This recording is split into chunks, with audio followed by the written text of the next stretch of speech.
بسم اللہ الرحمن الرحیم۔ فتنوں کا بیان۔ موجودہ دور میں آخر کار فتنوں سے غفلت کیوں ہے؟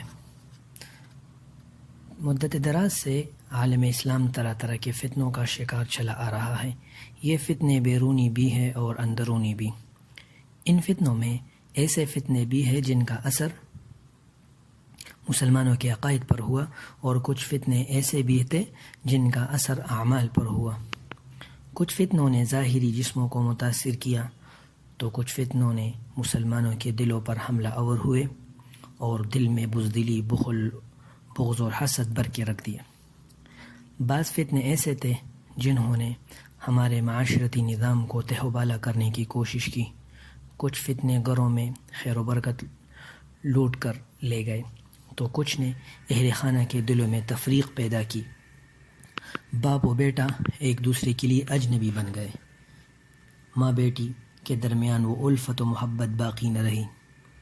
کچھ فتنے علماء پر برسے تو کچھ کا ہدف مسلمان تاجر بنے۔ یہ فتنے ابلیس اور اس کے شیاطین، خواہ انسانوں میں سے ہو یا جنات میں سے، نے انتھک محنت کر کے مسلمانوں میں پھیلائے، جن کے اثرات مسلمانوں کو اپنی قوت مدافعت کے اعتبار سے ہوئے۔ ہم ان فتنوں کو سازش کے نام سے جانتے ہیں، جبکہ رسول اللہ صلی اللہ علیہ وسلم نے ان کو مختلف فتنوں کے نام سے بیان فرمایا ہے۔ مسلمانوں کے خلاف ہونے والی سازشوں سے تاریخ بھری پڑی ہے۔ مسلمانوں کو جو نقصانات اٹھانے پڑے، اس کی ضربوں سے ابھی تک امت محمدیہ صلی اللہ علیہ وسلم کی جسم سے درد کی ٹیسیں اٹھتی ہیں۔ ان فتنوں یا سازشوں نے امت کے انگ اور جوڑ جوڑ پر ایسی چوٹیں ماری ہے کہ جسم کا کوئی حصہ ایسا نہیں جو پوڑے کی طرح نہ دکھ رہا ہو۔ نبی کریم صلی اللہ علیہ وسلم نے ان تمام فتنوں کو بیان کیا اور کھول کھول کر بیان کیا۔ فتنے کا نام بتایا، پھیلانے والے کا نام اور اس کے باپ کا نام تک بیان کر کے اپنی امت کو اس سے آگاہ کر دیا۔ کس فتنے میں کیا لائحہ اختیار کرنا چاہیے، اس کو بھی تفصیل سے بیان کیا۔ رسول اللہ صلی اللہ علیہ وسلم کے نقش قدم پر چلتے ہوئے سلف صالحین نے ان فتنوں کے بارے میں مستقل تصانیف کی۔ امام بخاری رحمۃ اللہ علیہ نے صحیح بخاری میں، امام مسلم نے صحیح مسلم میں، اور دیگر محدثین نے کتاب الفتن کو مستقلاً بیان کیا۔ علماء امت ہر دور میں مسلمانوں کو خطرات اور چیلنجوں سے احادیث مبارک کی روشنی میں آگاہ کرتے رہے، تاکہ مسلمان آپ صلی اللہ علیہ وسلم کے فرامین کی روشنی میں اپنا لائحہ عمل تیار کریں۔ مشہور محدث علامہ عینی رحمۃ اللہ علیہ فرماتے ہیں: وَكَانَ رسول اللہ صلی اللہ علیہ وسلم يحذر من ذلك ويعلم به قبل وقوعه وذلك من دلالات النبوة صلی اللہ علیہ وسلم، وقد حث النبي صلی اللہ علیہ وسلم امته على المبادرة بالأعمال الصالحة قبل الانشغال عنها بما يحدث من الفتن الشاغلة والمتراكمة المتكاثرة، فقال صلی اللہ علیہ وسلم: بادروا بالأعمال فتنا۔ نبی کریم صلی اللہ علیہ وسلم نے ان فتنوں سے ہوشیار کیا، اور ان کے رونما ہونے سے پہلے ان کا علم آپ صلی اللہ علیہ وسلم نے لوگوں کو پہنچا دیا، اور آپ فتنوں کے وقوع سے پہلے ان کا علم جانتے تھے۔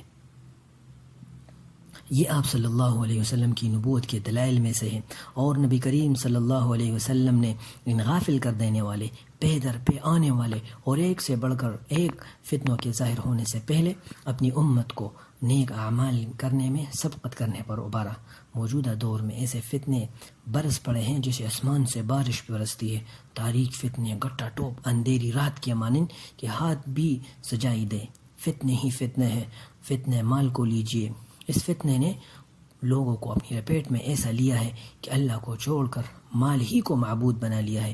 عوام تو عوام، بہت سے دینداروں کا بھی یہی خیال ہے کہ کثرت مال زندگی کے لیے اتنا ضروری ہے جتنا زندہ رہنے کے لیے سانسیں۔ جھوٹ کا فتنہ کہ اللہ کی فنا، لوگ اس جھوٹ کے لپیٹ میں ایسے آئے ہیں کہ باطل کو حق مان بیٹھے اور حق کو باطل، عورتوں کا فتنہ اس طرح ہے کہ جس کے تپیڑوں سے بند کواڑوں کو جھنجھوڑ کے رکھ دیا ہے۔ دھیرے دھیرے لوگوں سے فحاشی کی نفرت نکلتی چلی جا رہی ہے۔ مسلمان اپنی آنکھوں سے فحاشی ہوتے دیکھ رہے ہیں، لیکن ان کا ایمان جوش نہیں مارتا کہ بے حیائی فحاشی پھیلانے والوں کو بہا لے جائے۔ ان سب فتنوں سے بڑھ کر فتنے دجال ہے۔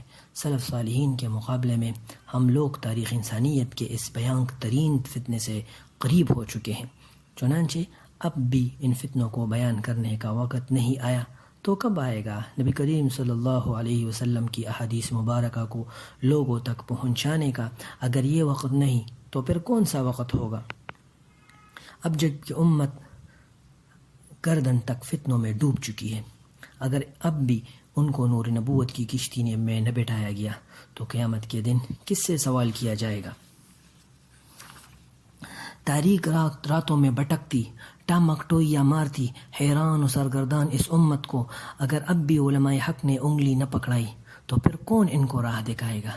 کیا وہ مستشرقین جو علماء کا روپ دھار کر گھات لگائے بیٹھے ہیں، یا وہ جن کی مجلسوں میں شیاطین حاضر ہوتے ہیں، یا وہ جن کی زبانوں میں جادو ہے؟ حالانکہ ان سب کا مقصد اس امت کو راہ حق سے اغوا کرنا ہے، امت کو صحیح راہ دکھانا، قافلے محمدی صلی اللہ علیہ وسلم کو رہزنوں سے بچانا علماء حق کا فرض ہے۔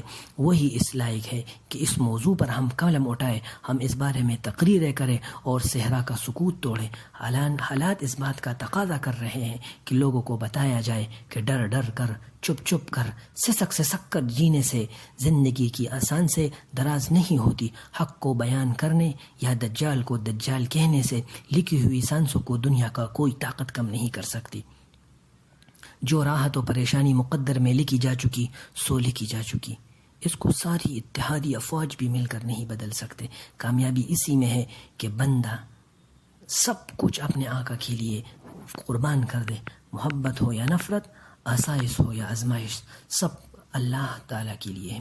یہ بات بھی یاد رکھنا ضروری ہے کہ اس جدید ٹیکنالوجی کے دور میں سارے اختیارات صرف اور صرف اس رب کے پاس ہیں جس کی بادشاہت میں نہ امریکہ شریک ہو سکا، نہ کانا دجال شریک ہو سکے۔ موت و حیات کا اختیار نہ CIA کو دیا گیا ہے، نہ بلیک کوارٹر کو۔ کائنات کے رب نے یہ اختیار سب اپنے پاس رکھا ہے۔ دنیا کی آزمائش اور امتحانات یہ سب وقتی چیزیں ہیں۔ اللہ تعالیٰ اپنے محبوب بندوں کی قربانیوں سے غافل نہیں ہے۔ ظالموں کی رسی لمبی ہوتی دیکھ کر کوئی یہ نہ سمجھ بیٹھے کہ وہ عرش و کرسی کے بادشاہ کو عاجز کر سکتے ہیں۔ اللہ تعالیٰ ہی طاقتور ہے، وہ بہت حکمت والے ہیں۔ دنیا دار الامتحان ہے، دار الفتن ہے، یہاں وہی بچ سکتا ہے جو فتنوں سے بچ کر چلتا ہو۔ جسے کوئی یعنی فتنوں میں اور پردار راستے میں کوئی جا رہا ہو اور ان کے جونوں جانب کانٹوں سے بری جاڑیاں ہیں جن میں فتنے گھات لگائے بیٹھے ہیں۔ خوش قسمت ہے وہ لوگ جو ان جاڑوں سے بچاتے ہیں۔ منزل کی جانب رواں دواں ہے، سفر بھی جاری رکھنا ہے اور دامن کو بھی بچانا ہے، مبادا کانٹوں میں ہی الجھ نہ جائے۔ اس خوف سے بیٹا بھی نہیں جا سکتا کہ کانٹے دامن پکڑ لیں۔ منزل پہ پہنچنا بھی ضروری ہے، سو چلتے رہیے، لیکن گھات لگائے فتنوں کے بارے میں جان کر یہاں آئندہ دروس میں ہم ان فتنوں کو بیان کریں گے جن کا آج عالم اسلام سامنا کر رہا ہے۔ اللہ تعالیٰ سے دعا ہے کہ اللہ تعالیٰ ہم اپنی رحمتوں میں ہم سب کو ڈھانپ لے، ہر قسم کے فتنوں اور ان کے اسباب سے ہماری حفاظت فرما کر ہاتھ پکڑ کر ہمیں منزل پر پہنچا دے۔ آمین۔